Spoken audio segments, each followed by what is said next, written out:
My name is Lisa Cray, and I have a show that's part of the Fringe at the Little Black Gallery in Chelsea. And today I'm reading from Charlotte Bronte, Jane Eyre. Anybody may blame me who likes when I add further that now and then, when I took a walk by myself in the grounds, when I went down to the gates and looked through them along the road, or when, while Adele played with her nurse and Mrs. Fairfax made jellies in the storeroom, I climbed the 3 staircases, raised the trapdoor of the attic, and having reached the leads, looked out afar over sequestered field and hill, and along dim skyline, that then I longed for a power of vision which might overpass that limit, which might reach the busy world, towns, regions full of life I had heard of but never seen, that then I desired more of practical experience than I possessed, more of intercourse with my own kind, of acquaintance with variety of character than was here within my reach.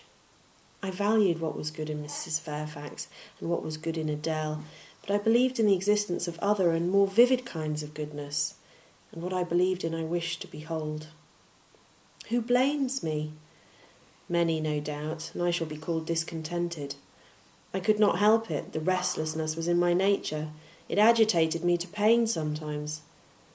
Then my sole relief was to walk along the corridor of the 3rd story, backwards and forwards, safe in the silence and solitude of the spot, and allow my mind's eye to dwell on whatever bright visions rose before it, and certainly there were many and glowing, to let my heart be heaved by the exultant movement which, while it swelled it in trouble, expanded it with life, and best of all to open my inward ear to a tale that was never ended, a tale my imagination created and narrated continuously, quickened with all of incident, life, fire, feeling, that I desired and had not in my actual experience.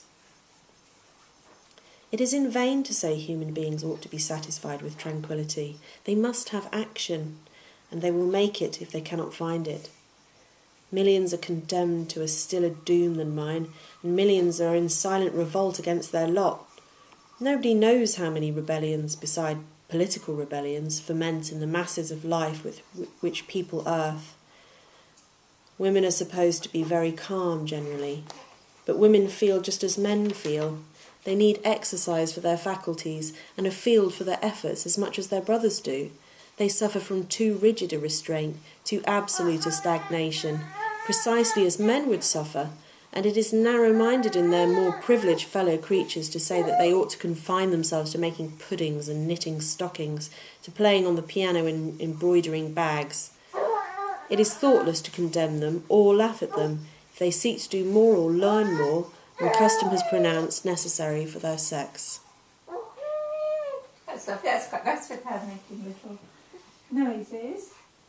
Oh, so teething. Straighten her mouth, that. Was that a teething ring? Yeah. Yeah, that's what it is. Oh. And during the day she doesn't want to feed because her teeth are hurting. Yeah. Oh. That's the first tooth. Yeah, it's sort of just beginning. Oh. Thank you. Oh, so good. Thank you.